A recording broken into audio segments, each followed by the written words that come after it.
बिस्मिल्लाहिर्रहमानिर्रहीम अस्सलामुअलैकुम वरहमतुल्लाहि वबरकातुहू। उम्मीद है दोस्तों सब खैर आफिस से होंगे। आज के अपने इस वीडियो के अंदर हम CS 302 डिजिटल लॉजिक डिज़ाइन की फाइनल टर्म पेपर की प्रिपरेशन करने जा रहे हैं।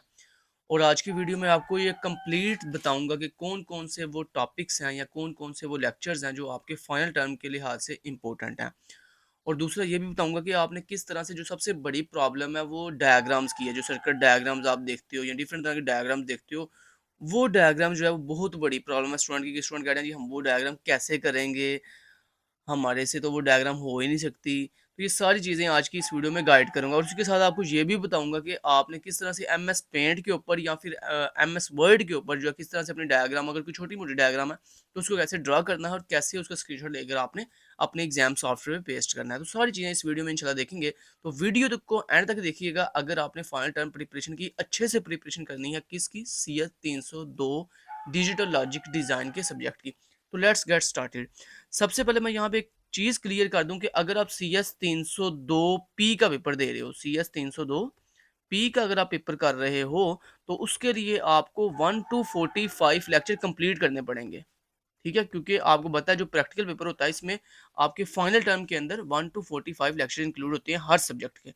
जबकि जो आपका CS 302 का सब्जेक्ट है, CS 302 का जो सब्जेक्ट है, अगर इसको हम फॉलो करें तो इसमें लेक्चर नंबर 19 से लेकर लेक्चर नंबर 45 तक सिर्फ आपके ये वाले लेक्चर इंक्लूड होंगे।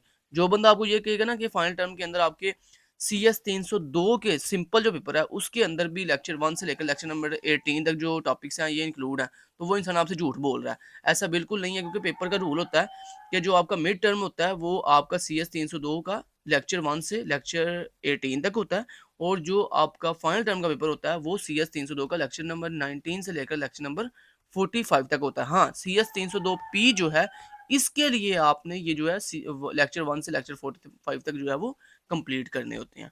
ठीक है, तो ये बात आप अपने ज़हन-नशीन रखनी है। लिहाजा हम यहाँ पे चूँकि CS 302 की बात करने जा रहे हैं पहले, उसके बाद मैं हाँ पी के बारे में भी थोड़ा आपको गाइड करूँगा कि पी के अंदर आपने किस तरह से सर्किट्स को अच्छे से डिज़ाइन करना सीखना है, तो वो हम बाद में बात करेंगे। पहले हम बात करने जा रहे हैं ये CS 302 के पेपर की, जो सबसे ज़्यादा टफ जो लग रहा है स्टूडेंट को। तो उसके लिए दोस्तों आपने पहले 18 लेक्चर छोड़ देने हैं। जो नेक्स्ट लेक्चर नंबर 19 है वहाँ से अपनी प्रिपरेशन जो है वो स्टार्ट करनी है फाइनल टर्म के हवाले से। अच्छा जी, ये देखें, सबसे पहले अगर हम लेसन नंबर 19 की बात करें, तो इसके अंदर जो इम्पोर्टेंट टॉपिक है ना आपका, वो है डीमल्टीप्लेक्सर और एप्लीकेशन ऑफ डीमल्टीप्लेक्सर। लिहाजा यहाँ पे आपको डीमल्टीप्लेक्सर का पता हो कि डीमल्टीप्लेक्सर क्या होता है। उसी के साथ-साथ आपको डीमल्टीप्लेक्सर की सर्किट डायग्राम याद नहीं करनी, सिर्फ आपको उसकी वर्किंग का पता हो, ये कैसे काम करती है। मैं पहले भी बताया था कि पेपर के अंदर सर इतना मुश्किल पेपर नहीं देंगे कि आपको कहेंगे ये सर्किट डायग्राम पूरी की पूरी ड्रा करके दिखाओ। क्योंकि कोई भी टीचर इतना बेवकूफ़ नहीं होता कि वो आपको कहे कि 5 नंबर के अंदर आप पूरा सर्किट बना के दो। तो ऐसा नहीं होता। आपको मैंने पहले भी ये बात बताई हुई है कि आपने किसी भी सर्किट को याद नहीं करना, ना ही आपने उसको जो है ना वो रटा लगाना है बैठ के। आपने सिर्फ़ और सिर्फ़ क्या करना है, जो भी सर्किट डायग्राम आपको जिस भी टॉपिक की दी गई है, उस टॉपिक की सिर्फ़ सर्किट डायग्राम को एक दफ़ा आपने अच्छे से देख लेना है। देखने से मुराद ये है कि आपको ये पता हो कि ये सर्किट डायग्राम किस टॉपिक की है, क्योंकि अक्सर ऐसा होता है कि सर जो है ना वो आपको एमसीक्यूज़ के अंदर या फिर आपको शॉर्ट क्वेश्चन के ज़रिए पूछ सकते हैं कि ये सर्किट डायग्राम है, खुद देंगे आपको सर्किट डायग्राम और कह सकते हैं कि बताओ ये कौन से टॉपिक की सर्किट डायग्राम है। लाइक जैसे आपको एक सर्किट दिया जाए और आपको आ जाए कि बताओ ये जेके फ्लिप फ्लॉप की सर्किट डायग्राम है, ये एसआर फ्लिप फ्लॉप की सर्किट डायग्राम है, ये जो है डी फ्लिप फ्लॉप की सर्किट डायग्राम है, ये जो है मेले मशीन की सर्किट डायग्राम है, ये मोरे मशीन की सर्किट किसकी सर्किट डायग्राम है। तो यानी कहने का मतलब ये है आपने सिर्फ सर्किट डायग्राम को अच्छे से एक दफ़ा देखना है कि ये सर्किट डायग्राम इसकी है, ये सर्किट डायग्राम इसकी है। लेकिन उसको बनाने का जो तरीका है ना, मतलब उसको रटा लगाना बैठ के कि यहाँ पे डी फ्लिप फ्लॉप लगना है, यहाँ पे जो है वो जेके फ्लिप फ्लॉप लगना है, तो उसको रटा लगाने की या उसको कवर करने की ज़रूरत आपको नहीं है। चाहे मेरी तरफ से सारी सर्किट डायग्राम छोड़ दो आप, ठीक है? क्योंकि मेरे नज़दीक जो है वो पेपर के अंदर कभी भी सर आपको इतनी मुश्किल सर्किट डायग्राम बनाने के लिए नहीं कहेंगे। अगर कहेंगे भी तो वो ये वाली नहीं होंगी, वो सिंपल आपको एक छोटी-सी बूलियन एक्सप्रेशन दी होगी और कहा जाएगा कि इसका सर्किट ड्रा करके दिखाओ। तो वो तो बड़ा ईज़ी है, वो मैं आपको इंशाल्लाह इसी वीडियो के लास्ट में सिखाऊँगा कि अगर आपको एक छोटा-सा बूलियन एक्सप्रेशन दिया जाए, तो उसको देखते हुए आप किस तरह से अपना सर्किट जो है वो ड्रा कर सकते हो। तो यहाँ पे लेक्चर नंबर 19 के अंदर जो पहला टॉपिक है वो है डी मल्टीप्लेक्सर, जो वेरी वेरी इंपॉर्टेंट है, आपने इसको अच्छे से करना है। और उसके बाद आपको application of D multiplexer sir short में पूछ सकते हैं कि उनकी सिर्फ नाम बताओ। और अगर यही क्वेश्चन आपको पेपर में लॉन्ग में आता है तो फिर आप उसको थोड़ी सी एक्सप्लेनेशन भी साथ करोगे कि जो भी एप्लीकेशन आप ऊपर उसका नाम लिखो उसके नीचे थोड़ी सी 2-3 लाइन्स में आप अपनी वर्डिंग में थोड़ी उसकी एक्सप्लेनेशन कर दीजिएगा। तो लिहाजा लेक्चर नंबर 19 में सिर्फ यही 2 टॉपिक डी मल्टीप्लेक्सर और एप्लीकेशन ऑफ डी मल्टीप्लेक्सर जो है वो इंपॉर्टेंट है। बाकी जितने भी ये टॉपिक्स हैं इनकी सिर्फ जस्ट ओनली आपको कंसेप्ट पता हो, बस ओनली यहाँ समझ लें डेफिनेशंस, ठीक है। लाइक जैसे आपको programmable arrays of and gates and or gates का पता हो कि इसमें एंड गेट फिक्स होता है या आर गेट फिक्स होता है, तो मतलब ये चीज़ बस आपने ज़हन नशीन बस इसकी करनी है। बाकी इनको ना तो इनके सर्किट करने हैं, ना ही इनकी आपने डिटेल करनी है। बस ओनली आपने ये जो बाकी लेक्चर नंबर 19 के अंदर जितने टॉपिक्स हैं डी मल्टीप्लेक्सर को छोड़कर उनका सिर्फ आपने कंसेप्ट लेना है, सिर्फ ओनली डेफिनेशन आप कर दो, बस आपका लेक्चर नंबर 19 कवर। ठीक हो गया। अच्छा, अगर दोस्तों हम लेक्चर नंबर 20 की बात करें, तो लेक्चर नंबर जो 20 है ये आपका आप छोड़ सकते हो कंप्लीटली, इसको स्किप कर सकते हो। सिर्फ इसमें ट्राई स्टेट बफर का आपको थोड़ा सा पता हो। ट्राई स्टेट बफर की आपको डायग्राम का पता ही होगा कि ट्राई स्टेट बफर बेसिकली एक नॉट गेट होता है। ये इंपॉर्टेंट एमसीक्यू आ सकता है आपको पेपर में कि ट्राई स्टेट बफर बेसिकली क्या है। तो ट्राई स्टेट बफर बेसिकली एक नॉट गेट है जो पीछे से आने वाली आउटपुट को कन्वर्ट करता है, ठीक है, और आगे आउटपुट के ऊपर जो है वो आगे फर्दर आउटपुट के ऊपर आपको प्रोवाइड करता है। लेकिन ये भी तब प्रोवाइड करता है जब आपके पास ट्राई स्टेट बफर का जो सिग्नल है वो अगर हाई हो, मतलब 1 हो, तो फिर मतलब आपको पॉजिटिव 5 वोल्टेज मिल रहे हो, तो फिर ये आगे उस आउटपुट को फर्दर जो है आपको प्रोवाइड करता है। अगर आपको यहाँ पे लो वोल्टेज है ट्राई स्टेट बफर के ऊपर, तो फिर ये आपकी इनपुट आने वाली पीछे से जो इनपुट होती है उसको सिर्फ इन्वर्ट तो करता है, लेकिन आगे उसको आउटपुट के तौर पर यूटिलाइज नहीं करता। ये चीज़ें आपको पहले से मैंने बताई हुई हैं। लिहाजा यहाँ पे लेक्चर नंबर 20 आप कंप्लीट स्किप कर दो। सिर्फ ओनली लास्ट में जो ट्राई स्टेट बफर है उसकी डेफिनेशन, ये ट्राई स्टेट बफर एक नॉट गेट होता है, उसकी डेफिनेशन आपने छोटी सी करनी है, और साथ साथ उसके जो एक सिंबल बना हुआ है ना ट्राई स्टेट बफर का, वो आपने समझ लेना है थोड़ा सा। तो बाकी इस लेक्चर नंबर 20 के अंदर कुछ भी इंपॉर्टेंट नहीं है, आप इसको कंप्लीटली छोड़ सकते हैं। ऊपर लेक्चर नंबर 19 की उम्मीद आपको समझ आ गई है कि उसमें सिर्फ डी मल्टीप्लेक्सर वाला टॉपिक करना है। बाकी जितने भी टॉपिक्स हैं प्रोग्रामेबल लॉजिक अरेज वाले या ये पीएलडीज वाले, ठीक है, डिवाइस, ये जितने भी प्रोग्रामेबल लॉजिक डिवाइसेस हैं इनकी सिर्फ छोटी-छोटी डेफिनेशंस, और आपको इनमें पता हो कि किसके अंदर कौन-सा गेट जो है वो फिक्स्ड है और कौन-सा जो है प्रोग्रामेबल, क्योंकि इसमें आपको पता है इनमें सिर्फ 2 ही तरह के गेट्स होते हैं, या एंड गेट या आर गेट। अब कुछ में ऐसा है कि एंड गेट और आर गेट दोनों फिक्स्ड होते हैं और मतलब दोनों को प्रोग्राम पहले से किया जा चुका होता है, और कुछ में ऐसा कि एक हमारे पास फिक्स होता है और एक जो है प्रोग्रामेबल होता है। तो इस तरह बस इनका आपने डेफिनेशन की हद तक जो है वो बस कंसेप्ट करना है, बाकी आप सारा छोड़ दो। तो उम्मीद है लेक्चर नंबर 19 और लेक्चर नंबर 20 की आपको इंपॉर्टेंट समझ आ गया होगा कि कौन सी चीज़ आपने करनी है और कौन सी चीज़ नहीं करनी। लेक्चर नंबर 21 की बात करें तो ये वेरी वेरी इंपॉर्टेंट है, आपने इस पूरे लेक्चर को अच्छे से करना है, क्योंकि दोस्तों इसमें सिर्फ एक ही टॉपिक है, वो है एबल नोटेशंस। एबल नोटेशंस आपको पेपर में जो है वो आ सकती हैं, ये मस्ट बात है, क्योंकि दोस्तों एबल नोटेशन बड़ी बड़ी ईजी है। इतना ईजी है ना, आपको पता है कि मैंने आपको ये चीज़ खाई हुई है कि जहाँ पे डॉट होता है वहाँ पे हम ये एंड का सिंबल यूज़ करते हैं एबल के अंदर। जहाँ पे जो है वो हमारे पास प्लस का सिंबल होता है वहाँ पे मतलब बूलियन के अंदर अगर प्लस का सिंबल है तो एबल के अंदर उसको हम हैश के सिंबल से शो करते हैं। ऐसे ही मैंने आपको ये सिखाया था कि एबल के अंदर अगर मान लो आपकी बूलियन एक्सप्रेशन के अंदर जो है वो एक्सक्लूसिव आर का सिंबल है, एक्सक्लूसिव आर का मतलब ये वाला एक्सक्लूसिव आर का सिंबल है, तो उसके लिए जो है वो आपको मैंने बताया था डॉलर साइन हम यूज़ करते हैं। ठीक है, ये सारी चीज़ें मैंने आपको बताई हुई हैं। उसके बाद मैंने आपको ये भी बताया था कि अगर बूलियन एक्सप्रेशन के अंदर ये बार है, मतलब बार जिसको आप नॉट गेट के साथ रिप्रेजेंट करते हो, तो अगर नॉट गेट है तो एबल के अंदर उसके लिए हम जो है वो ये फैक्टोरियल सिंबल लगाते हैं। तो ये सारे सिंबल्स आपको याद हो, ये आपको एमसीक्यू के साथ पूछ सकते हैं कि बताओ जी नॉट गेट को जो है एबल के अंदर किस सिंबल से शो किया जाता है, या डॉट को किस सिंबल से शो किया जाता है, प्लस को किस सिंबल से शो किया जाता है, और एक्सक्लूसिव आर को किस सिंबल से शो किया जाता है। तो ये आपको पता हो, ये एमसीक्यूज के लिहाज से वेरी वेरी इंपॉर्टेंट बात है। दूसरा आपको सर ये पूछ सकते हैं कि लाइक अब छोटी सी एक बूलियन एक्सप्रेशन देंगे, लाइक जैसे यहाँ लिखा हुआ है ए बी का बार ए बी बार प्लस सी का बार और डी, लाइक ऐसे एक छोटी सी एक्सप्रेशन दी गई है और आपको कहा जाता है कि इसको एबल फॉर्म के अंदर कन्वर्ट करो, मतलब एबल लैंग्वेज में कन्वर्ट करो। तो बड़ा इजी है, सिंपली ये देखो ए को ऐसे लिख देंगे, बी के ऊपर चूंकि बार है तो हम लिखेंगे फैक्टोरियल बी लिखेंगे, क्योंकि जिसके ऊपर बार होती है उसको फैक्टोरियल, आपको मैंने अभी भी बताया, ये देखें ये बार के लिए हम फैक्टोरियल सिंबल यूज करते हैं। उसके बाद आगे प्लस है तो प्लस के लिए हम कौन सा सिंबल यूज करते हैं, हैश का सिंबल यूज करते हैं। तो इस तरह आपने हैश लगा देना है। उसके बाद आगे सी के ऊपर बार है तो हम लिखेंगे फैक्टोरियल सी, और उसके बाद डी डी है तो हम डी को ऐसे ही लिख देंगे। तो this is the able notation. और लास्ट में आप सेमीकोलन लगाना चाहो तो लगा सकते हो, क्योंकि एबल के लास्ट में हम सेमीकोलन वैसे लगाते हैं, नहीं भी लगाओगे तो फिर भी इशू नहीं है, लेकिन चलो लगा दीजिएगा। अच्छा, तो ये दोस्तों इस तरह से आपको छोटा सा एमसीक्यू सॉरी शॉर्ट में सर पूछ सकते हैं 2 नंबर में 3 नंबर में, किस तरह से आपको एक बूलियन एक्सप्रेशन दी गई है, तो आपको इसकी एबल नोटेशन जो है वो बनानी आनी चाहिए। ठीक हो गया, तो ये इतना ईजी है। उसके बाद आपको टेस्ट वैक्टर बनाने आने चाहिए। तो इसके अंदर जो एक और इम्पोर्टेंट टॉपिक है वो है टेस्ट वैक्टर्स। तो आपको पता होगा टेस्ट वैक्टर्स किस तरह से किसी भी बूलियन एक्सप्रेशन के अकॉर्डिंग या किसी भी सर्किट को देखते हुए हम उसके टेस्ट वैक्टर्स किस तरह से लिखते हैं। तो वो टेस्ट वैक्टर मैंने आपको सिखाए हुए हैं, वो टॉपिक मैंने आपको अच्छे से बताया हुआ है। जैसे मैंने सिखाया था वैसे ही same as it is paper में इम्प्लीमेंट कर दीजिएगा तो इंशाल्लाह आपको अच्छे मार्क्स मिल जाएँगे। तो लिहाज़ा कहने का मतलब ये लेक्चर नंबर 21 जो है वो ये आपका इम्पोर्टेंट लेक्चर है। लेसन नंबर 22 भी इम्पोर्टेंट है और लेसन नंबर 23 भी इम्पोर्टेंट है। 21 के अंदर एबल नोटेशंस इम्पोर्टेंट है। 22 के अंदर आपका फ्लिप फ्लॉप्स और लैचेज़ इनके बारे में हमको अच्छे से पता हो। लैचेज़ क्या होती हैं और फ्लिप फ्लॉप्स क्या होती हैं, ये आपको पता है कि मेमोरी एलिमेंट्स होते हैं जिनमें हमारा 1 बिट का डाटा जो है वो स्टोर होता है कुछ देर के लिए टेम्परेरी। और उसके बाद आपने लैचेज़ की टाइप्स पढ़ी थी, एसआर लैच पढ़ी थी आपने, डी लैच पढ़ी हुई है आपने, ठीक है? तो इनका आपको पता हो। उसके बाद लेक्चर नंबर 23 के अंदर ये जो आपके फ्लिप फ्लॉप्स के टाइप्स हैं, जैसे एज ट्रिगर्ड फ्लिप फ्लॉप क्या होता है, एसआर फ्लिप फ्लॉप क्या होता है, डी फ्लिप फ्लॉप क्या होता है, जेके फ्लिप फ्लॉप और मास्टर स्लेव फ्लिप फ्लॉप्स क्या होते हैं, ये आपको पता हो। तो कहने का मतलब ये है लेक्चर नंबर 21, 22 और 23 ये आपके 3 लेक्चर वेरी वेरी इंपॉर्टेंट है, इनको आपने अच्छे से कवर करना है। अब यहाँ पे एबल के बारे में तो आपको मैंने बता दिया कि किस तरह से आपको क्वेश्चन आ सकते हैं। दूसरा जनाब ये है कि ये जो लेक्चर नंबर 22 और 23 है, इसमें क्वेश्चन आपको किस तरह से आ सकता है, लाइक आपको फ्लिप फ्लॉप की डेफिनेशन पूछ सकते हैं, आपको लैचेस की डेफिनेशन पूछ सकते हैं, आपको छोटा-सा सर्किट कह सकते हैं कि ऐसा फ्लिप फ्लॉप का सर्किट बनाओ। ये सर्किट बड़े ईज़ी हैं, ये सर्किट तो यार बच्चों में वाले हैं, ये कोई मुश्किल सर्किट नहीं है। जैसे एसआर फ्लिप फ्लॉप का सर्किट इतना ईज़ी है ना कि आपने एक फ्लिप फ्लॉप लेना है जिसका नाम होगा एसआर फ्लिप फ्लॉप, ठीक है? यहाँ पे ये एस एस का पॉइंट है और ये आपका पता आर का पॉइंट है, ये उसकी क्यू आउटपुट है, ये उसकी क्यू बार आउटपुट है। तो इस तरह से इतना ईज़ी है ये, इसमें तो मुश्किल बात है ही नहीं। ठीक है? तो ये जितने भी फ्लिप फ्लॉप है इनकी जो सिंबल्स हैं वो आपको पता हो, ठीक है? इनके जो सिंबल्स हैं जैसे ये देखें ये ये किसका है? ये एसआर फ्लिप फ्लॉप का सिंबल है, ठीक है? तो आपको इस तरह उनके सिंबल बताऊँ और उसके बाद जनाब इनकी टाइमिंग डायग्राम आपको अच्छे से आती हो, मतलब सारा लाइक आपको कह सकते हैं कि मुझे एसआर फ्लिप फ्लॉप की वर्किंग समझाओ with the help of timing diagram. तो टाइमिंग डायग्राम इतनी ईज़ी होती है ना, आपको पता है टाइमिंग डायग्राम के अंदर हम जो है ऊपर लिखते हैं एस, फिर नीचे लिखते हैं आर, फिर उसके नीचे हम क्यू आउटपुट। तो यहाँ पे बताएँगे कि जो अगर एस का जो सिग्नल है वो 0 है और आर भी 0 है तो हमारे पास जो क्यू आउटपुट है वो रिमेन सेम रहेगी, ठीक है?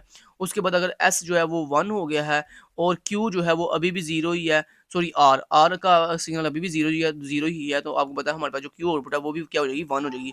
तो दोस्तों इनका आपको ट्रांजिशन टेबल पता हो, ट्रांजिशन टेबल कहते हैं ट्रुथ टेबल को। तो एसआर फ्लिप फ्लॉप का, जेके फ्लिप फ्लॉप का, डी फ्लिप फ्लॉप का आपको ट्रुथ टेबल आता हो और उन्हीं के साथ आपको इनके जो सिंबल्स हैं वो पता हो और इनके जो आपके ये जो है ना टाइमिंग डायग्राम्स के टाइमिंग डायग्राम के अंदर आपने पूरी डायग्राम नहीं करनी, बस आपको 3 से 4 स्टेप के अंदर आपने वर्किंग समझा देनी। जैसे देखिए मैंने यहाँ पे मान लो ये इस तरह 3 से 4 स्टेप्स के अंदर बस बस इतनी, ठीक है? इतना मैं बता देता हूँ सर को कि जनाब अगर मान लो मेरी वैल्यू 0 है और आर की वैल्यू ये है तो क्यू की वैल्यू क्या होगी? तो इस तरह टाइमिंग डायग्राम छोटी-सी आपने बना के जो है वो एक्सप्लेन कर देना अपनी चीज़ को। और उसके बाद जनाब ये मैंने आपको जैसे बताया ये इनके सिंबल जो हैं फ्लिप फ्लॉप्स के या लैचेस के ये आपको आते हों और उसके साथ ट्रूथ टेबल बड़ा इजी है, आपको पता है जैसे कि ट्रूथ टेबल मैंने आपको सारे सिखाए हुए हैं कि लाइक ट्रूथ टेबल क्या होता है बोला जिसको आप ट्रांजिशन टेबल भी कह सकते हो कि मतलब एस की वैल्यू क्या हो और आर की वैल्यू क्या हो तो जनाब आपके पास आउटपुट क्या आएगी। तो वो मैं आपको छोटा सा यहाँ पे कंसेप्ट बता देता हूँ। ये देखें ज़रा, आप यहाँ पे देख सकते हो, मैं बल्कि उस पे पहले आपको यहाँ पे बता देता हूँ, फिर आपको वो पेज नंबर भी बता देता हूँ, जहाँ पे आपको ये ट्रूथ टेबल बने हुए मिलेंगे। लाइक जैसे एसआर फ्लिप फ्लॉप है। अब आपको पता है एसआर फ्लिप फ्लॉप के लिए आप क्या करोगे, सबसे पहले आप इनपुट बनाओगे एस की और उसके बाद आर की इनपुट लिखोगे और उसके बाद आप लिखोगे यहाँ पे आउटपुट हमारे पास क्यू आउटपुट क्या होगी और क्यू बार आउटपुट क्या होगी। ठीक है? तो यहाँ पे आप लिख सकते हो कि हमारे पास जो आउटपुट है वो क्या होनी चाहिए। ठीक है? तो यहाँ पे आप लिख सकते हो कि हमारे पास जो आउटपुट है वो क्या होनी चाहिए। तो आउटपुट ठीक है? लिख लो ऐसे। अच्छा जी। अब आपको दोस्तों पता है कि अगर एस की वैल्यू अगर 0 है और आर की वैल्यू भी 0 है, यानी एस का मतलब है सेट और आर का मतलब है रीसेट। तो ये एक ऐसा फ्लिप फ्लॉप है अगर एस की वैल्यू भी 0 आर की वैल्यू भी 0 तो दोस्तों जो आपके पास क्यू आउटपुट होती है वो रिमेन सेम रहती है। ये बात याद रखिएगा कि एस और फ्लिप फ्लॉप के अंदर अगर एस की वैल्यू 0 है, आर की वैल्यू 0 है तो फिर आपके पास जो क्यू आउटपुट है वो रिमेन सेम रहेगी। मतलब उसमें कोई चेंज नहीं आएगा।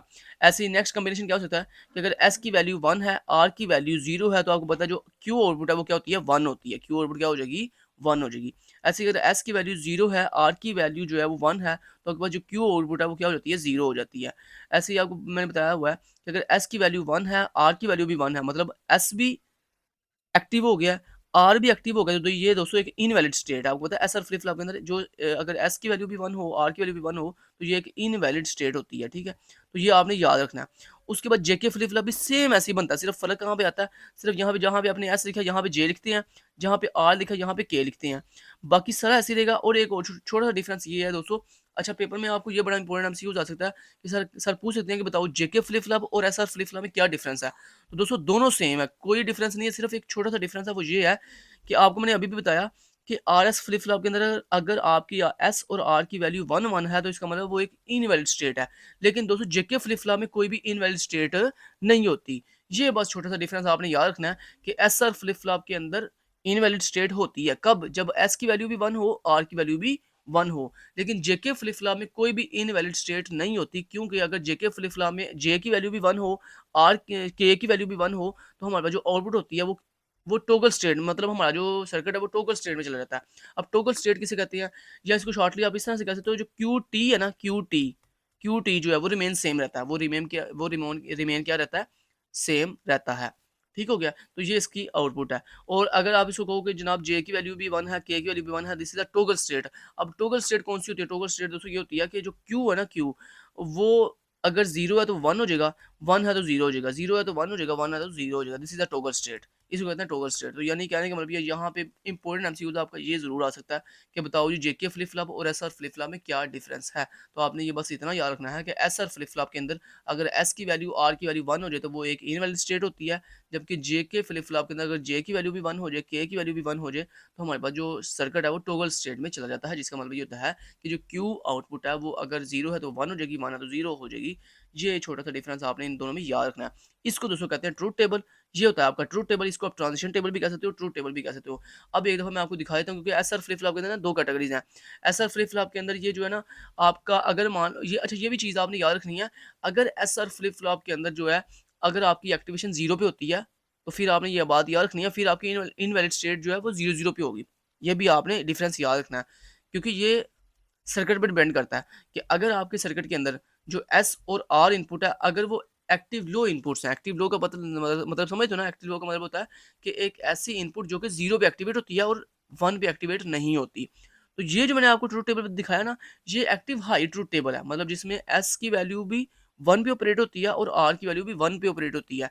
तो अगर दोस्तों आपका जो एसआर फ्लिप फ्लॉप है, अगर वो एक्टिव हाई जो है वो इनपुट्स के का हामिल है, तो फिर उसमें ये होगा कि अगर ये एस जो है वो 1 पे एक्टिवेट होता है और आर भी 1 पे एक्टिवेट होता है, फिर आपके पास ये जो स्टेट है ना, 1 और 1 वाली, मतलब एस की वैल्यू भी 1, आर की वैल्यू भी 1, फिर ये इनवैलिड स्टेट होगी।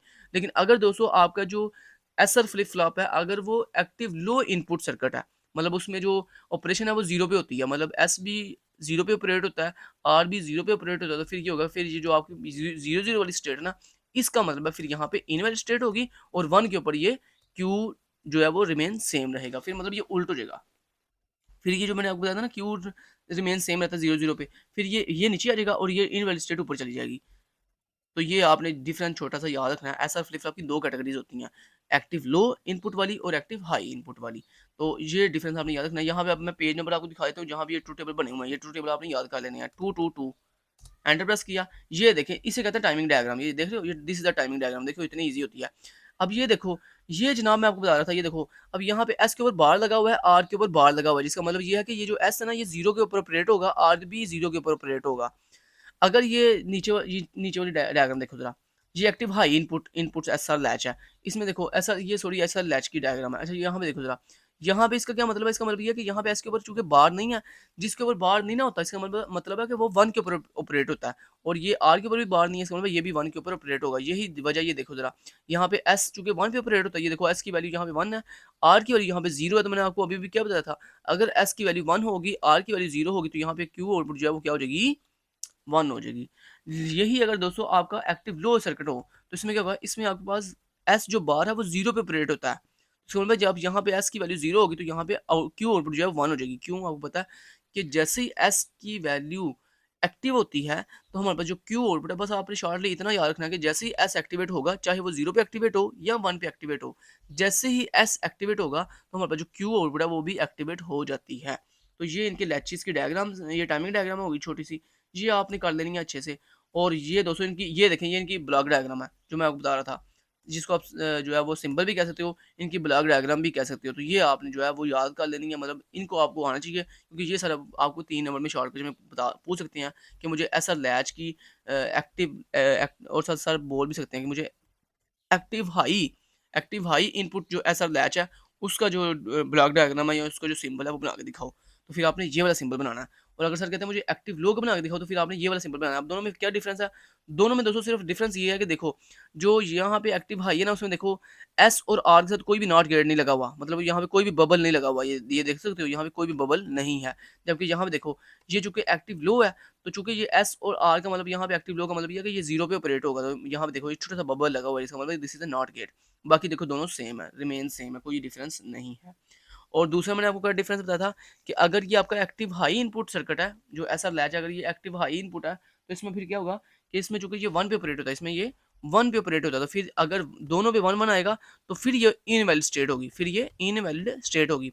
और जो एक्टिव लो है, इसमें अगर दोनों के ऊपर जीरो जीरो आएगा ना, तो फिर ये इनवैलिड स्टेट होगी, फिर ये क्या हो जाएगी? इनवैलिड स्टेट हो जाएगी। तो दोनों में ये डिफरेंस भी आपने याद रखना है।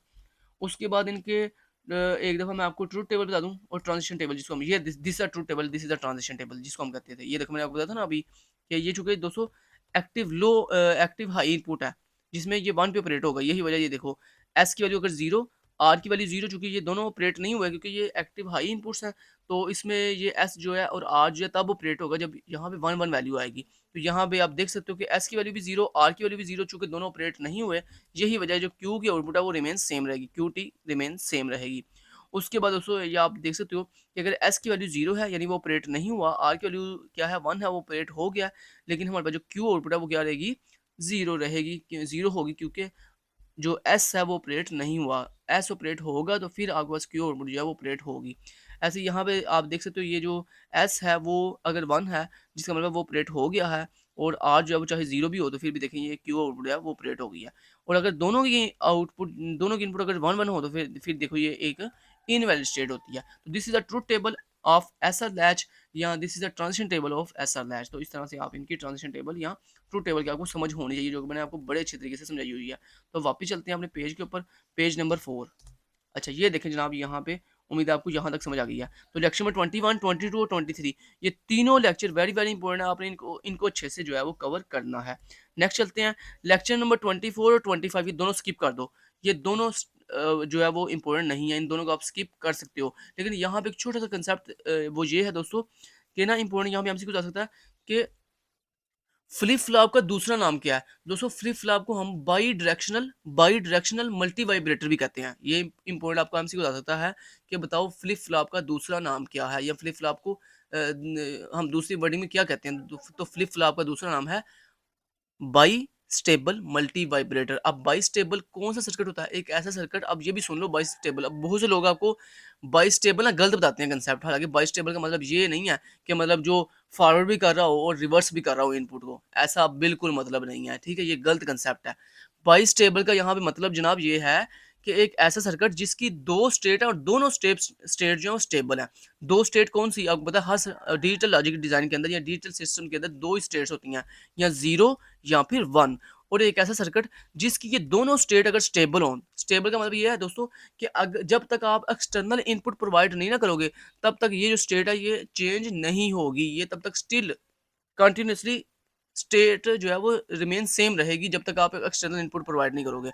और दोस्तों एक ऐसी स्टेट जो कि एक्सटर्नल इनपुट प्रोवाइड किए बगैर खुद ब खुद थोड़ी देर के बाद अपने आप को चेंज कर ले, ऐसी स्टेट को हम अनस्टेबल स्टेट कहते हैं। तो यही मतलब है यहाँ पे, चूंकि जो जेके फ्लिप जो भी फ्लिप फ्लॉप होता है ना, उसकी दोनों स्टेट जो है वो स्टेबल होती हैं, यानी जब तक आप एक्सटर्नल इनपुट प्रोवाइड नहीं करोगे तब तक उनकी स्टेट चेंज नहीं होगी। तो ऐसे सर्किट को हम स्टेबल सर्किट कहते हैं, या ऐसे सर्किट की हम दोनों इनपुट को जो है वो स्टेबल स्टेट्स कहते हैं। लिहाजा यहाँ पे जो स्टेट है जीरो, वो भी एक स्टेट है, और वन जो है दूसरी स्टेट है। लिहाजा चूंकि फ्लिप फ्लॉप की दोनों स्टेट स्टेबल स्टेट्स होती हैं, इसलिए इसको बाई स्टेबल मल्टी वाइब्रेटर भी कहते हैं। तो ये एक इंपॉर्टेंट एमसीक्यू बन सकता है आपका। और उसके बाद यहाँ पे मोनोस्टेबल किसे कहते हैं? मोनोस्टेबल दोस्तों एक ऐसा सर्किट होता है, जैसे आपको मैंने पहले भी बताया हुआ है, मोनोस्टेबल एक ऐसा सर्किट होता है जिसकी सिर्फ एक एक स्टेट स्टेबल होती है, दूसरी स्टेट अनस्टेबल होती है। मोनो कहते हैं वन को, मोनो वन मतलब ऐसा सर्किट जिसकी सिर्फ एक स्टेट स्टेबल है, दूसरी स्टेट जो है वो स्टेबल नहीं होती। और वो जो दूसरी स्टेट है ना, वो हर थोड़ी देर बाद अपने आप को जो है क्या कर लेती है, चेंज कर लेती है, चाहे आप एक्सटर्नल इनपुट प्रोवाइड करो, चाहे आप एक्सटर्नल इनपुट प्रोवाइड ना करो। ये यहाँ भी मतलब है। जबकि बहुत से माशाल्लाह हजरत को ऐसे यही नहीं पता है कि बाई स्टेबल मल्टी वाइब्रेटर का क्या मतलब होता है।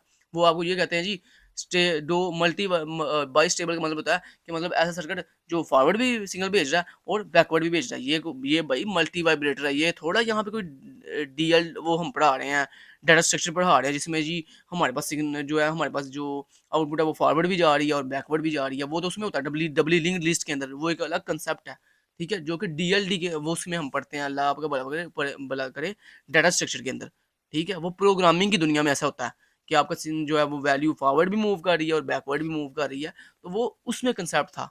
और वो डबली लिंक्ड लिस्ट होता है, नॉट अ मल्टी वाइब्रेटर, ठीक है? तो यहाँ पे बाई स्टेबल का मतलब यानी ऐसा सर्किट जिसमें दोनों स्टेट स्टेबल होंगी, और मोनो स्टेबल का मतलब ऐसा सर्किट जिसमें सिर्फ एक स्टेट स्टेबल होगी, दूसरी स्टेट अनस्टेबल होगी। बस ये छोटा सा एमसीक्यू तो मैंने आपको जो बताया, बस आपने ये करना है। बाकी लेक्चर 24 और 25 आप स्किप कर दो, इनको करने की जरूरत नहीं है, क्योंकि ये इनमें कोई भी पेपर के पॉइंट ऑफ व्यू से इंपॉर्टेंट बात बाकी नहीं है। सिर्फ ये इंपॉर्टेंट एमसीक्यू था जो आपको बताना जरूरी था, वो मैंने आपको बता दिया कि फ्लिप फ्लॉप को बाई स्टेबल मल्टी वाइब्रेटर कहते हैं। अच्छा, अगला अगला लेसन है जी, लेक्चर नंबर 26। ये वेरी वेरी इंपॉर्टेंट है, आपने इसको अच्छे से करना है, क्योंकि इसमें काउंटर्स के बारे में बताया जा रहा है, तो आपको काउंटर्स का पता हो, एसिंक्रोनस काउंटर में और सिंक्रोनस काउंटर में क्या डिफरेंस होता है, आपको ये पता होना चाहिए, ठीक है? तो ये आपको पता हो। तो उसके बाद दोस्तों, एसिंक्रोनस काउंटर को हम रिपल काउंटर भी कहते हैं। ये इंपॉर्टेंट आपका एमसीक्यू बन सकता है कि एसिंक्रोनस काउंटर को का दूसरा नाम क्या है? या सर आप ऐसे ही पूछ सकते हैं कि रिपल काउंटर को का दूसरा नाम क्या है? तो रिपल काउंटर को एसिंक्रोनस काउंटर कहते हैं और एसिंक्रोनस काउंटर को रिपल काउंटर कहते हैं। तो ये आपने इंपॉर्टेंट एमसीक्यू याद रखना है कि आपको सारे इस तरह से पूछ सकते हैं।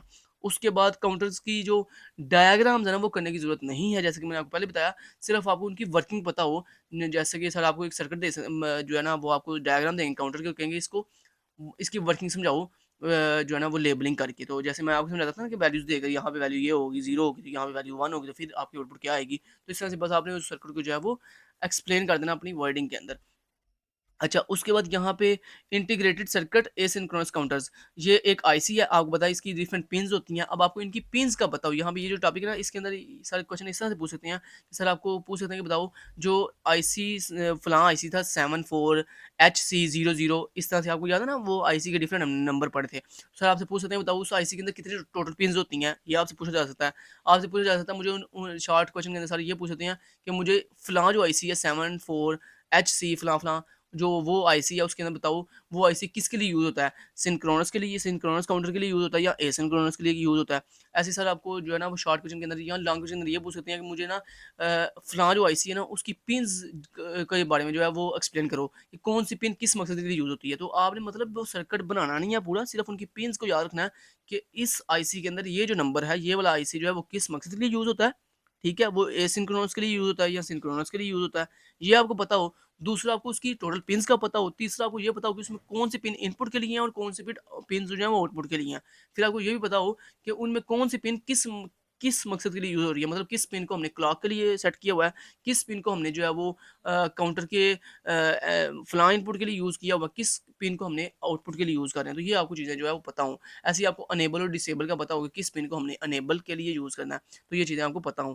ऐसे यहाँ पे सीएलके हम यूज़ करते हैं शॉर्टली क्लॉक पल्स के लिए, और यहाँ पे बहुत से लोग उसको गलत पढ़े होते हैं, ठीक है? तो वो चीज़ भी आपने अच्छे से याद रखनी है कि यहाँ पे सीएलके ये जहाँ लिखा होता है ना, इसका मतलब वो एक क्लॉक पल्स को रिप्रेजेंट कर रहा है, ठीक है? मतलब आपके पास क्लॉक यहाँ का मतलब है कि यहाँ पे क्लॉक पल्स आएगी तो फिर आपका वर्क होगा। अच्छा, यहाँ पे अगर दोस्तों सीएलके के ऊपर अगर बार लगा हुआ है तो इसका मतलब है ये एक एक्टिव लो क्लॉक पल्स है, मतलब जो 0 के ऊपर ऑपरेट होगी।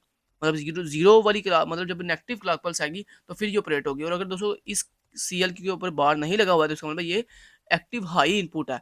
तो ये आपने ये भी अच्छा याद रखना है, इंपॉर्टेंट एमसीक्यू सर आपसे पूछ सकते हैं अगर वैल्यू 0 हो तो वो एक्टिव लो होता है या एक्टिव हाई होता है। तो ये आपने का पता हो कि अगर 0 है तो वो एक्टिव लो होता है, इनपुट होती है, और अगर 1 हो तो वो एक्टिव हाई इनपुट होती है।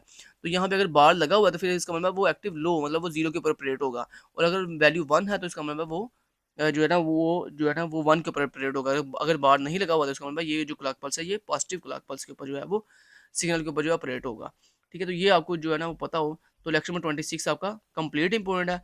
तो पीछे लेक्चर में 24 25 आपने छोड़ दिया कंप्लीटली, ये दोनों आप स्किप कर दो। लेक्चर में 26 आपने अच्छे से करना है।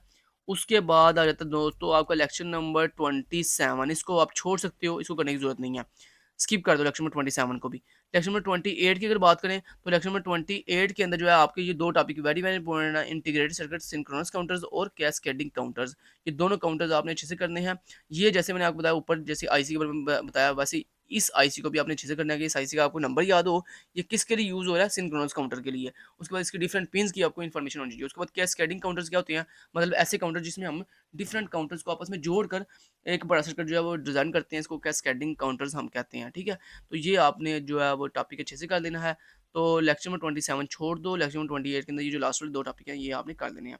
उसके बाद दोस्तों आ जाता है आपके पास lecture number 29 very very important topic है, क्योंकि ये लेक्चर के अंदर आपके पास अप डाउन काउंटर आपको पता हो, और उसके साथ-साथ आपने design procedure very very important topic है, आपने इसको नहीं स्किप करना है दोस्तों, ये आपका बड़ा ही इंपॉर्टेंट टॉपिक है।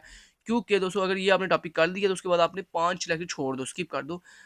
तो मैंने आपको ये बताया था इस ये कौन सा टॉपिक है, पता याद है? डिज़ाइन प्रोसीजर, जिसमें 6 स्टेप्स हैं। पहला स्टेप क्या होता है? स्टेट डायग्राम बनाना। दूसरा स्टेप है नेक्स्ट स्टेट टेबल डिज़ाइन करना। तो आपको पेपर में सारे ना नेक्स्ट स्टेट टेबल पूछ सकते हैं, ठीक है? कि बताओ इसका नेक्स्ट स्टेट टेबल बना के दिखाओ। कोई भी एक सर्किट आपको सर देंगे और कहेंगे इसका मुझे नेक्स्ट स्टेट टेबल जो है बना के दिखाओ। तो ये वेरी वेरी इंपॉर्टेंट है। तो लिहाज़ा ये डिज़ाइन प्रोसीजर वाला टॉपिक आपने अच्छे से कवर करना है। इस पे मैंने बड़ा टाइम लगाया था आपको ये 6 स्टेप समझाने के लिए। उसके बाद इससे अगला स्टेप होता है कि जिसमें हम जो है फंक्शनल टेबल बनाते हैं, फिर उस फंक्शनल टेबल से हम के मैप ड्रा करते हैं, फिर उस के मैप की हेल्प से हम जो है वो सिंप्लीफाइड बूलियन एक्सप्रेशन बनाते हैं, फिर उस सिंप्लीफाइड एक्सप्रेशन से हम जो है वो सर्किट ड्रा करते हैं। तो ये वाला टॉपिक आपका वेरी वेरी इंपॉर्टेंट है। तो अगर लेक्चर नंबर 29 आपने कर लिया अच्छे से, तो उसके बाद लेक्चर नंबर 30, 31, 32 और 32, हाँ, ये 3 टॉपिक छोड़ दो, आप स्किप कर दो, क्योंकि इसके अंदर दोस्तों वही कंसेप्ट याद आया, मैंने आपको बताया था कि अगर लेक्चर नंबर 29 आपने कर लिया तो आपको लेक्चर नंबर 30 के अंदर वही वही कंसेप्ट यूज़ हो रहा है। सिर्फ फ़र्क इतना है कि यहाँ पे सर ने डिफरेंट कंसेप्ट्स के अंदर आपको डिज़ाइन प्रोसीजर समझा रहे हैं।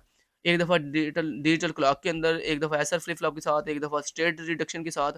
तो ये आपने जो है वो लेक्चर जो है समझो एक दफ़ा बस शॉर्टली कर लो बस। मतलब लेक्चर नंबर 29 आपने कर दिया कंप्लीट।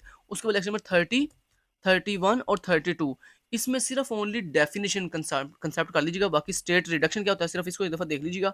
बाकी इसको ब्रीफली करने की ज़रूरत नहीं है। ये जो 3 लेक्चर बताए ना, लेक्चर नंबर 30 वो छोड़ दो आप, लेक्चर नंबर 30 31 ये भी छोड़ देना चाहे, और लेक्चर नंबर 32 इसमें स्टेट रिडक्शन वाला जो टॉपिक है उसको एक दफ़ा देख लीजिएगा एक नज़र। तो बाकी आप ये सारा जो है चाहे छोड़ दीजिएगा, ठीक है? इनको करने की ज़रूरत नहीं है। ये मैं छोड़ रहा हूँ, स्किप कर रहा हूँ, क्योंकि इनके अंदर भी वही कंसेप्ट यूज़ हो रहा है जो हमने लेक्चर नंबर 29 के अंदर पढ़ा है। ठीक है? बात अंडरस्टैंड की है ना? जो मैंने आपको बताई है, इसको अच्छे से आप ज़हन-नशीं कर लीजिएगा। लेक्चर नंबर 29 अच्छे से करना है कंप्लीटली। लेक्चर नंबर 30 स्किप कर दो, लेक्चर नंबर 31 भी स्किप कर दो। लेक्चर नंबर 32 के अंदर सिर्फ लास्ट पे जो स्टेट रिडक्शन है, वो वाला टॉपिक एक दफ़ा देख लीजिएगा। बाकी जो है ना, वो सारा स्किप कर दो आप। ठीक है जी? हाँ, फिर भी एक नज़र देख लीजिएगा, मतलब मेन कंसेप्ट बस देख लीजिएगा, बाकी डिटेल्स करने की ज़रूरत नहीं है। वो आपने डिज़ाइन प्रोसीजर में डिटेल से कर लिया है। अच्छा जी, इतना हो गया, लेक्चर नंबर 32 तक चले गए। अच्छा, उसके बाद दोस्तों आ जाता है लेक्चर नंबर 33। 33 के अंदर दोस्तों 2 इंपॉर्टेंट टॉपिक हैं, वेरी वेरी इंपॉर्टेंट टॉपिक हैं। एक एक है मोरे मशीन और एक है मेले मशीन। ये दोनों आपने अच्छे से करने हैं। मोरे मशीन की स्टेट डायग्राम अच्छे से एक दफ़ा देख लीजिएगा, ठीक है? और स्टेट डायग्राम बड़ी ईज़ी है बनाना। जो सर्किट डायग्राम होती है ना, वो मुश्किल होती है। स्टेट डायग्राम तो बड़ी ईज़ी होती है। स्टेट डायग्राम तो आपको पता ही होगा, ये एक स्टेट है जी ए, इससे अगर हम इनपुट दें तो हम नेक्स्ट स्टेट यहाँ पे मूव कर जाएँगे। तो ये तो स्टेट डायग्राम इतनी ईज़ी होती है। तो ये आपने मोरे मशीन की स्टेट डायग्राम भी करनी है और मेले मशीन की भी। और उसके बाद जो इनकी सर्किट डायग्राम है ना, वो सर्किट डायग्राम आपने करनी नहीं है, क्योंकि वो सर्किट डायग्राम सारा आपको खुद प्रोवाइड करेंगे। सर्किट डायग्राम मेले मशीन की और मोरे मशीन की आपने नहीं करनी। आपको सारे सर्किट डायग्राम इनकी देंगे और कहेंगे इस सर्किट डायग्राम को देखते हुए मुझे जो है इसकी स्टेट डायग्राम बना के दिखाओ। तो इस तरह आपने उनकी स्टेट डायग्राम करनी है, उनके अंदर जो डिफरेंट स्टेप्स मैंने आपको बताए थे वो आपने करने हैं। और दूसरा जनाब ये है कि आपको इनकी ना सर्किट डायग्राम की पहचान हो। लाइक अगर आपको सर पूछ रहे हैं, मान लो शॉर्ट क्वेश्चन के अंदर कि बताओ ये सर्किट डायग्राम है, बताओ ये मोरे मशीन की है या मेले मशीन की है, तो आपको ये पता हो। उसके बाद इनके दरमियान जो है छोटा सा जो डिफरेंस है वो आपको पता हो, कि आपको एमसीक्यू में सर पूछ सकते हैं कि बताओ मोरे मशीन में एक्सटर्नल इनपुट की ज़रूरत होती है या नहीं होती, और मेले मशीन में होती है कि नहीं होती। तो ये आपको याद हो, मैंने आपको बताया था कि मोरे मशीन एक ऐसी मशीन होती है जिसमें कोई भी एक्सटर्नल इनपुट की नीड नहीं होती, ठीक है, आउटपुट के लिए। और मेले मशीन के अंदर आउटपुट के लिए हमें एक्सटर्नल इनपुट की ज़रूरत होती है। तो ये मैंने आपको डिफरेंस छोटा सा बताया था, ये भी आपने इंपॉर्टेंट एमसीक्यूज़ के लिहाज से याद रखना है। तो ये आपके लेक्चर नंबर 33 के अंदर ये 2 टॉपिक जो है वेरी वेरी इंपॉर्टेंट है, आपने इनको अच्छे से करना है। उसके बाद दोस्तों लेसन नंबर जो 34 है, मतलब 34, वो वेरी वेरी इंपॉर्टेंट है, जिसमें आपको इतना ईजी एक लेक्चर है ना, जिसमें सारे सारे रजिस्टर्स की शिफ्ट रजिस्टर्स की बात हो रही है।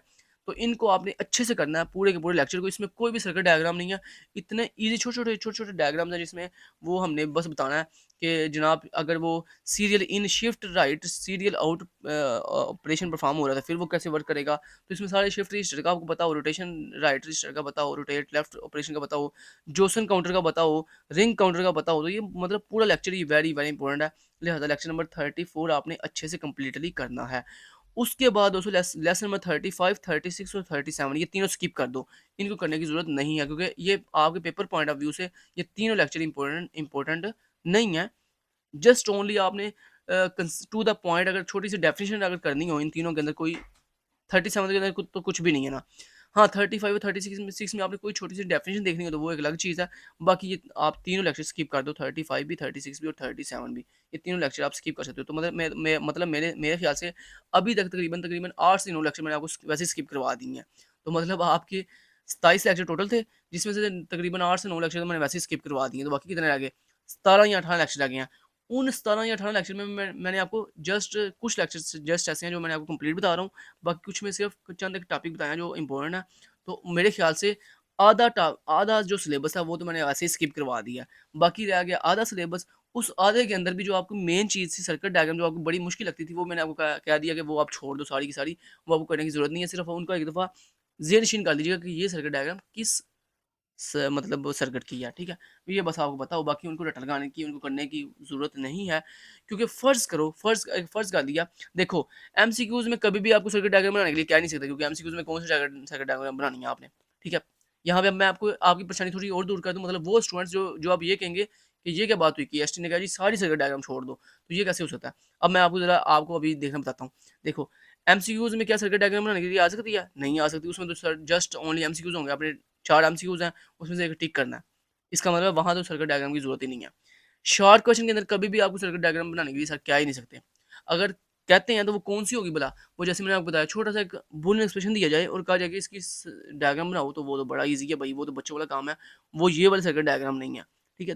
2 चीज़ें होंगी, एमसीक्यूज़ भी कवर हो गए, शॉर्ट भी कवर हो गए, लेकिन हमें अभी तक कोई भी सर्किट डायग्राम बनाने की ज़रूरत नहीं पड़ी। ठीक हो गया? अच्छा, आगे आ जाते हैं जी लॉन्ग क्वेश्चन के अंदर। फ़र्ज़ करते हैं लॉन्ग क्वेश्चन के अंदर एक क्वेश्चन जो है आपके आ जाता है जी सर्किट डायग्राम के ऊपर, कि सर कहते हैं जी ये टॉपिक है, इसकी मुझे पूरी सर्किट डायग्राम बना के दिखाओ। ठीक है? तो दोस्तों आपको जैसे कि पता है कि लॉन्ग क्वेश्चन के अंदर एक लॉन्ग क्वेश्चन जो है वो चॉइस के ऊपर होता है। मतलब 1 लॉन्ग क्वेश्चन या शायद 2 लॉन्ग क्वेश्चन आप चॉइस पे छोड़ सकते हो। तो जनाब फ़र्ज़ करते हैं कि अगर 1 या 2 लॉन्ग क्वेश्चन के अंदर आपको सर्किट डायग्राम बनाने के लिए आ भी जाती है, तो अगर आप उसको स्किप कर दो, छोड़ दो चॉइस के ऊपर, तो फिर भी आपका 100% पेपर कवर हो रहा है, अगर आप कोई भी सर्किट डायग्राम ना करो। सिर्फ़ ओनली कांसेप्ट उनका देख लो, कि मतलब उनकी वर्किंग सिर्फ़ समझ होनी चाहिए आपको, कि मतलब उसके अगर इनपुट के ऊपर ये वाली वैल्यूज़ हो तो आउटपुट क्या आएगी, ये वाली वैल्यूज़ हो तो आउटपुट क्या आएगी। बस ये चीज़ मैंने आपको पहले दिन से ये बार-बार रिपीट कर रहा हूँ, कि आपको कोई भी सर्किट डायग्राम को करने की ज़रूरत नहीं है, सिर्फ़ उनकी वर्किंग जो है ना वो आपको पता हो। बाकी आप उस सर्किट डायग्राम को छोड़ दो, उसमें कौन-कौन सी चीज़ें लगी हुई हैं, कौन-कौन से काउंटर लगे हुए हैं, वो आपको करने की ज़रूरत नहीं है, ना लगाने की ज़रूरत है। अगर बिल-फ़र्ज़ आपकी किस्मत माड़ी है और आपको 1-2 लैंग्वेज के अंदर सर्किट डायग्राम बनाने के लिए आ भी जाती है, तो फिर भी आप उसको चॉइस पे भी छोड़ दो, तो फिर भी आपका 100% पेपर जो है वो कंप्लीटली सॉल्व हो जाएगा।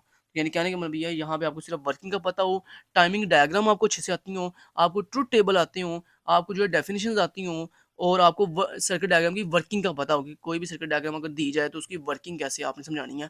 जैसे मैंने आपको अभी तक समझाता आ रहा हूँ, वो चीज़ आपको बस आती हो। लें जी, आपका 100% पेपर है, मैं आपको बता दिया वैसे ही, कि आप सर्किट डायग्राम सारी की सारी छोड़ भी दो, सिर्फ़ उनकी वर्किंग कर दो, तो फिर भी आपका 100% पेपर जो है वो कवर हो जाएगा। अच्छा, आगे चलते हैं जी। लेक्चर नंबर 38, ठीक है? 39 इक्वेशन डेफिनिशन 39, हाँ, ठीक है। लेसन नंबर 38 को भी आपने ज़्यादा इम्पोर्टेंस नहीं देनी। लेक्चर नंबर 39 से लेकर 45 तक, ये जो लास्ट वाले 7 लेक्चर है ना, 38 को भी आप चाहे छोड़ दो, इसमें थोड़ी-सी बस मतलब समझ लो कि 38 के शुरू में बल्कि आपने आधा तो वैसे ही लेक्चर छोड़ देना ना। लास्ट से जाके थोड़ा-सा कांसेप्ट है आपका, वो देख ली एक दफ़ा, डेफिनिशन उसकी भी डेफिनिशन सिर्फ देख लीजिएगा, बाकी लेक्चर में 38 भी मेरी तरफ से छोड़ दो, उसका भी इतना कोई ख़ास रोल नहीं है।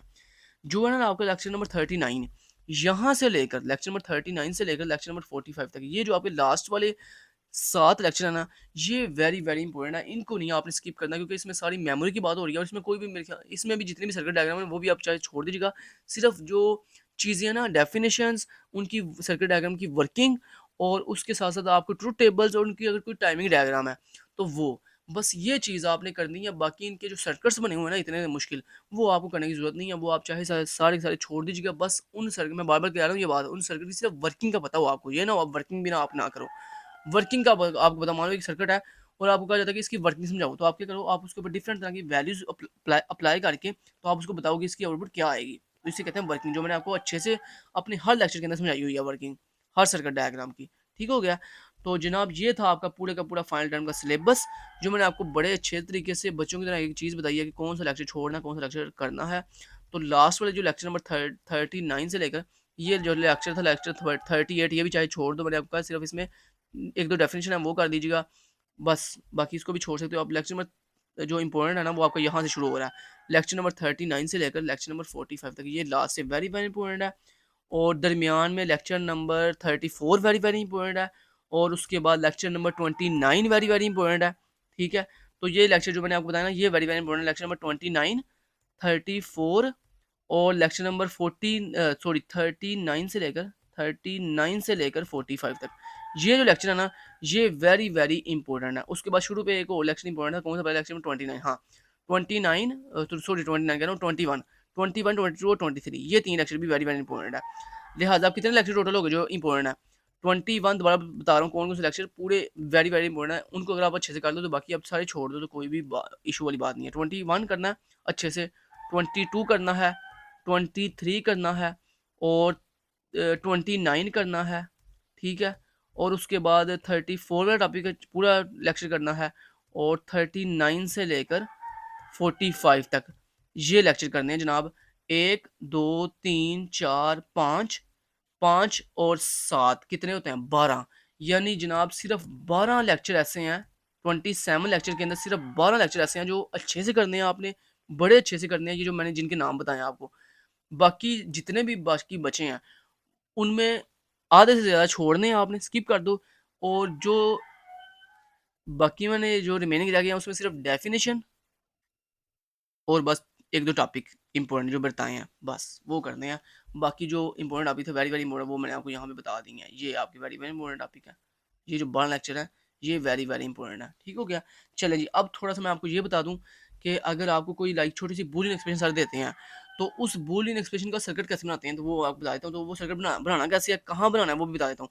जनाब आपकी मर्ज़ी, अब आपके पास 2 ऑप्शन है, या तो आप एमएस पेंट के ऊपर बना लो। अच्छा, अब यहाँ पे ये चीज़ याद रखिएगा कि अगर हाँ, और अगर कोई सर्किट दिया जाता है, उसकी आपने वर्किंग समझानी है, तो वो भी आपके पास 2 ऑप्शन है, या तो आप एमएस पेंट पे बना लो या आप एमएस वर्ड पे उसको ड्रा कर दो, मतलब उसकी वर्किंग समझा दो।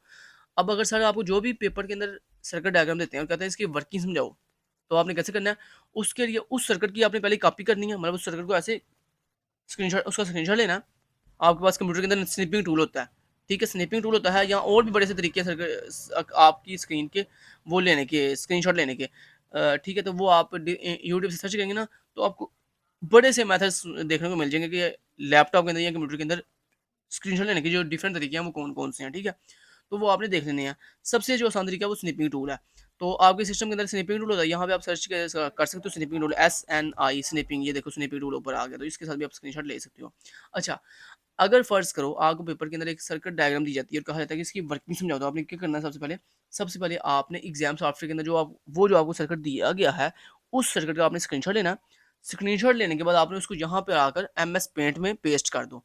पेस्ट कैसे करते हैं? उसका तरीका ये होता है दोस्तों, कंट्रोल वी दबाएँ ना तो वो पेस्ट हो जाती है चीज़। जो आपने चीज़ कॉपी की अच्छा, कॉपी कैसे करते हैं वो भी आपको बता देता हूँ। ये देखो ज़रा, मान लो आपने स्निपिंग टूल से जो है किसी भी चीज़ का वो जो है लिया स्क्रीनशॉट। फ़र्ज़ करो ये देखो, ये मैं न्यू पे जाता हूँ। ये जनाब फ़र्ज़ करो मैंने ऐसे इसका लिया स्क्रीनशॉट ऐसे। स्क्रीनशॉट ले लिया। अब यहाँ पे देखो दोस्तों, आपके स्निपिंग टूल के ऊपर ना ये देखो, ये एक सेव का ऑप्शन है और इसके साथ ये कॉपी का ऑप्शन है। अगर आप इसके ऊपर ऐसे कॉपी के ऊपर क्लिक करोगे ना तो ये स्क्रीनशॉट कॉपी हो जाएगा। कॉपी होने के बाद इसको एमएस पेंट के ऊपर ऐसे आओ और कंट्रोल वी दबाओ, ये देखो पेस्ट हो गया। कैसा? ठीक है? ऐसे आपने पेस्ट कर देना है। तो एग्ज़ाम सॉफ्टवेयर के अंदर भी ऐसे आपके पास जो भी सर्किट गिवन है उसका आपने स्क्रीनशॉट लेके यहाँ पे लाके ऐसे पेस्ट कर देना है। ठीक है? मुझे नहीं लगता कि आपको स्निपिंग टूल की इजाज़त ना हो। तो स्निपिंग टूल के पास जनाब ऐसी कौन सी रॉकेट साइंस है कि उससे आप कुछ मतलब कोई नकल लगा सकते हो? जस्ट स्क्रीनशॉट लेना तो उसका स्क्रीनशॉट आप ले सकते हो। और इसका कंट्रोल शॉर्टकट की कंट्रोल्स, अच्छा, कॉपी करने के लिए शॉर्टकट की होती है कंट्रोल सी और पेस्ट करने के लिए जो शॉर्टकट की होती है वो होती है कंट्रोल वी। तो कंट्रोल वी दबाएं ना, तो आपके पास जो भी स्क्रीनशॉट होता है वो पेस्ट हो जाता है। अच्छा, इस तरह स्क्रीनशॉट लगा लिया। अब जनाब आपने उसको मान लो ये एक सर्किट डायग्राम है, फ़र्ज़ किया ये एक सर्किट डायग्राम है। चलें एक काम करता हूँ, मैं ना आपको रियल सर्किट डायग्राम को ले लेता हूँ। लाइक जैसे जैसे फ़र्ज़ करो जी, जैसे मैं यहाँ पे लेक्चर नंबर चला जाता हूँ, लेक्चर नंबर 222, कोई भी एक फ्लिप फ्लॉप उसकी सर्किट डायग्राम ले लेता हूँ। जैसे यहाँ पे कोई भी फ्लिप फ्लॉप है उसकी सर्किट डायग्राम ले लेता हूँ। फ़र्ज़ करो चलो यही है, हम फ़र्ज़ कर लेते हैं यही सर्किट गिवन है और कहा जाता है कि इसकी मुझे एक्सप्लेनेशन दो।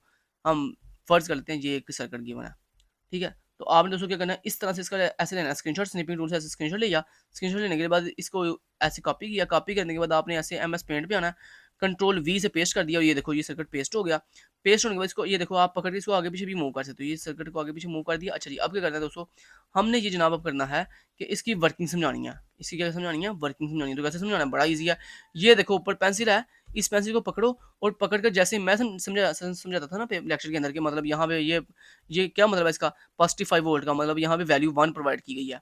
ठीक है, 1 वैल्यू प्रोवाइड की गई है। उसके बाद ये ग्राउंड है, ये ग्राउंड का क्या मतलब है? ये देखो यहाँ भी सॉरी ये भी यहाँ पे क्या हो रहा है? ये देखो इस पॉइंट के ऊपर भी पॉजिटिव 5 वोल्ट है, जिसका मतलब यहाँ पे भी 1 वैल्यू प्रोवाइड की गई है। ठीक है, ये जो है पॉइंट क्या ग्राउंड है, तो ग्राउंड का मतलब क्या, यहाँ पे वैल्यू कंटिन्यूअसली 0 मिल रही है। ठीक है, उसके बाद जनाब ये एसआर क्या है जी, लैच है। तो ये कौन सा लैच है? एक्टिव लो इनपुट है। एक्टिव लो का मतलब क्या होता है कि मतलब ये जो एस है ये भी 0 पे ऑपरेट होगा और आर भी 0 पे ऑपरेट होगा। ये नॉट गेट का मतलब पता है कि मतलब एक ऐसी इनपुट जो कि 0 पे ऑपरेट होगी।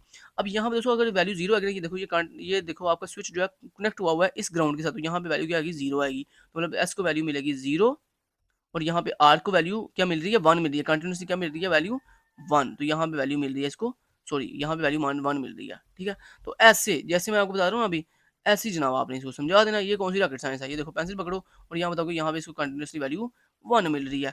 अब आप बताओगे यहाँ पे आउटपुट क्या आएगी? मान लो अगर एस की वैल्यू 0 है, तो आपको पता है ये एक्टिव लो इनपुट सर्किट है, तो इसका मतलब जैसे ही एस की वैल्यू 0 होगी तो ये सर्किट जो है एक्टिव हो जाएगा, ऐसा लैच जो है एक्टिव हो जाएगा। जैसे ही एक्टिव होगा तो यहाँ पे जो आपको पता है अगर एस एक्टिवेट हो जाए तो जो क्यू आउटपुट है वो भी एक्टिवेट हो जाती है, मतलब यहाँ पे क्यू आउटपुट के ऊपर क्या आ जाएगा? 1 वैल्यू आ जाएगी।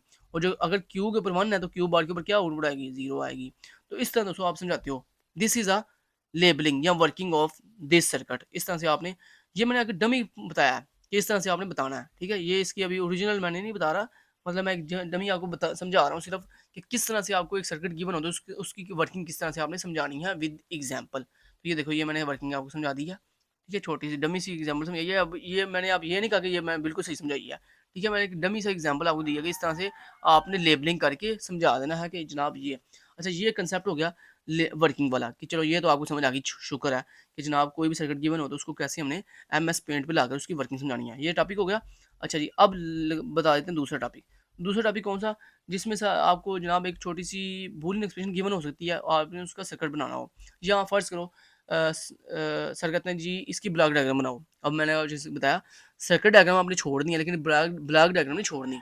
ब्लॉक डायग्राम कौन सी होती है? जिसमें एक्सटर्नल चीज़ें नहीं दिखाई जाती, सिर्फ सॉरी इंटरनल चीज़ें नहीं दिखाई जाती, सिर्फ एक्सटर्नल आपको दिखाया जाता है सर्किट के जो है ना वो सर्किट कैसे का हो सकता है। जैसे यहाँ पे ब्लॉक डायग्राम कैसे बनानी है आपने, ये देखो मान लो अगर मैं आपको ऐसा लैच की ब्लॉक डायग्राम बना के दिखाऊँ तो वो कैसे बनेगी? ये देखो आपने इस तरह से ये लेना है एक ब्लॉक।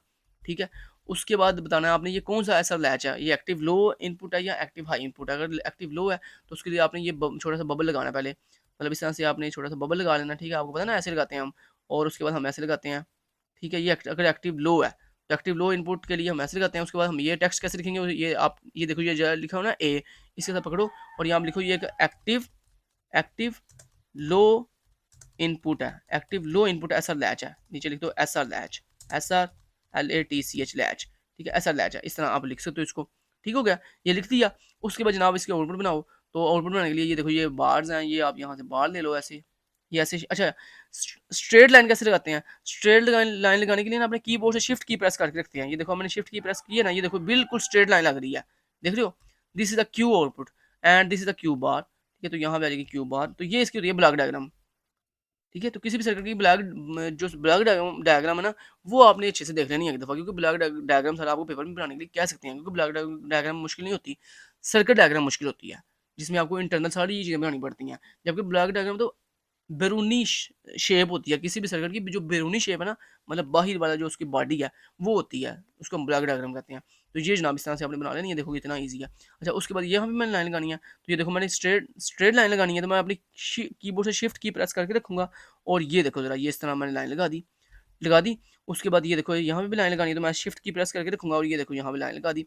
ठीक है, अब यहाँ पे इसकी लेबलिंग कर दो। ये क्या है जनाब, ये आपका एस वाली इनपुट है, ये एस है। अच्छा, इसको अगर बड़ा करना हो तो कैसे करते हैं, इसको ऐसे सेलेक्ट करो, सेलेक्ट करने के बाद ये देखो यहाँ पे आपके पास साइज है डिफरेंट, या यहाँ पे इसको साइज को बड़ा कर सकते हो आप, ये कर लिया बड़ा। और ये देखो अब इसको थोड़ा ये अब इसको दोबारा लगाना, मैंने इसको रिमूव कर लेता हूँ, और यहाँ मैं नए से लिखता हूँ जनाब, ये मेरी एस इनपुट है, ये देखो बड़ा लग गया।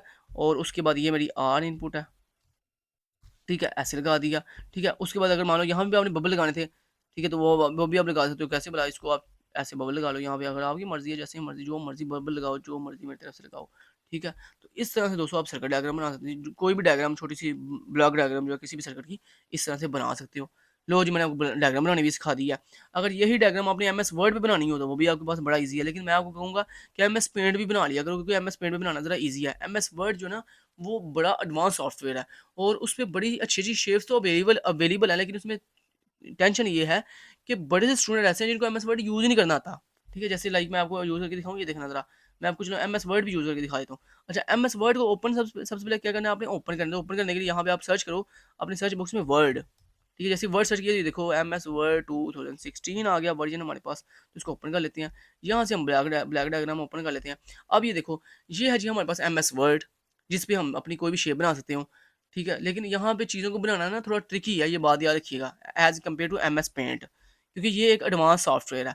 अब यहाँ पे इसको बनाना कैसे है वो आपको चलिए बता देता हूँ। यहाँ पे इंसर्ट पे जाओ, इंसर्ट पे जाने के बाद ये देखो आपको यहाँ पे शेप्स का ऑप्शन मिलता है, शेप्स पे जाओ, और ये देखो यहाँ पे आप कोई भी शेप ड्रा कर सकते हो। ये लो, ये मैंने बना, मान लो यहाँ पे मैंने सर्किट डायग्राम बनानी है, सॉरी ब्लॉक डायग्राम बनानी है ऐसा लैच की, तो ये देखो मैंने बनाई।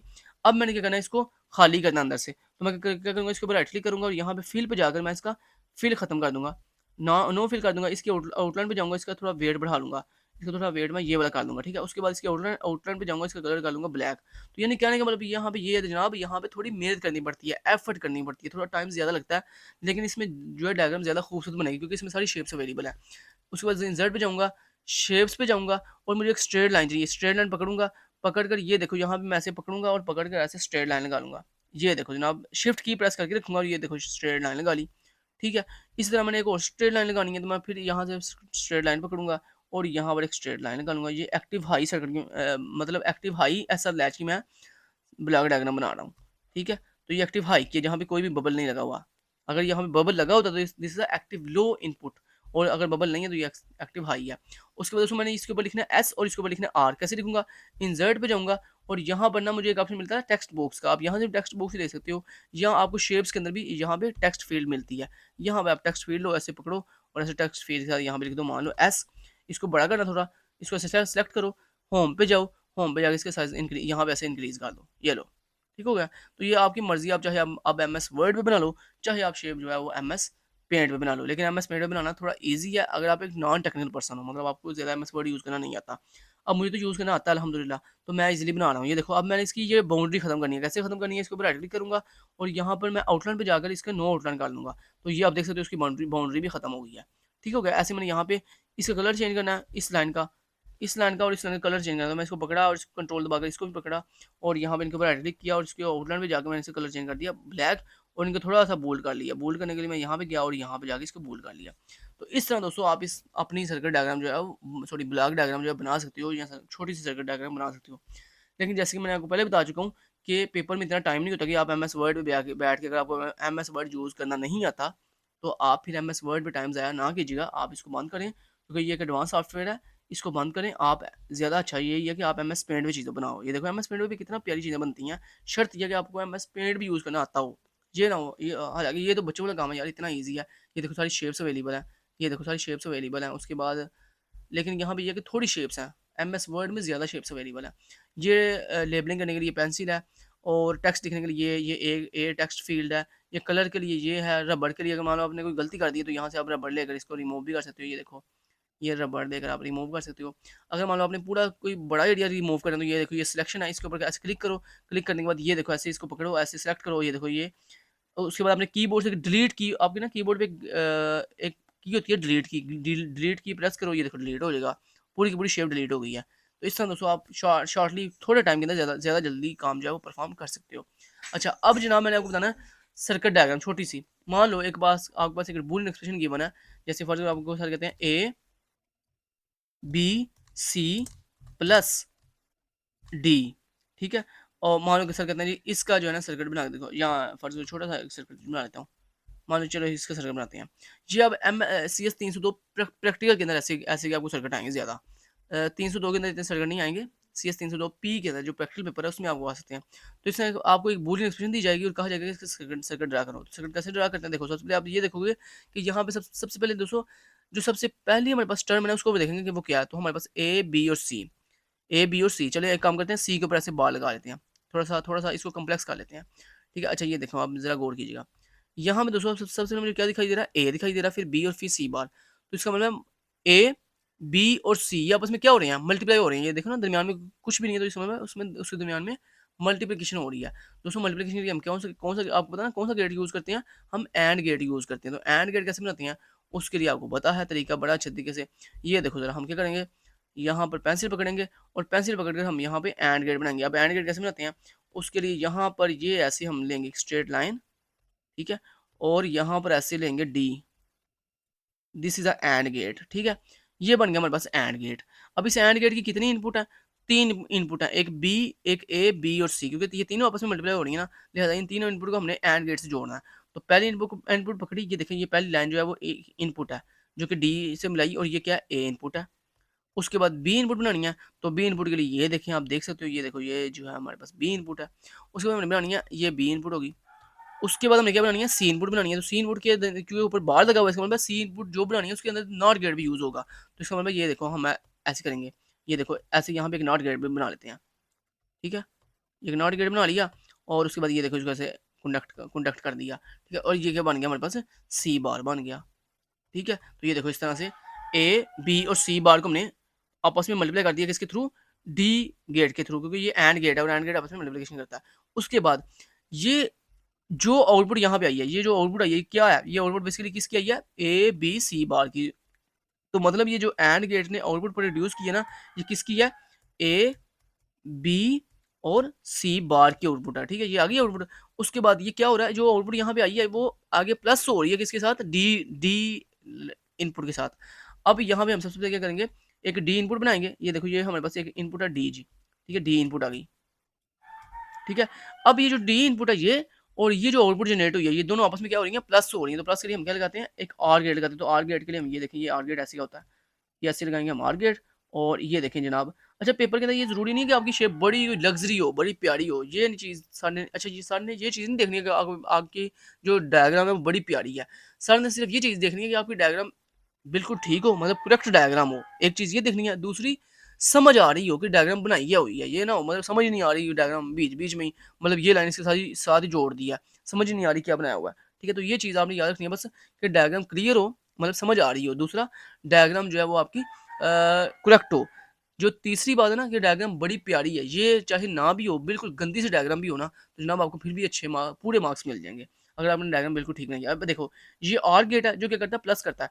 अब ये किसको प्लस करेगा, ए बी सी बार को प्लस करेगा। मतलब इस जो ये जो आउटपुट आ रही है इसको हम जोड़ेंगे इस आर गेट से, क्योंकि ये प्लस हो रही है किसके साथ, इस डी के साथ। तो ये डी जो है ये जुड़ जाएगा इस आर गेट के साथ। जनाब this is a circuit diagram of this Boolean expression, ठीक है।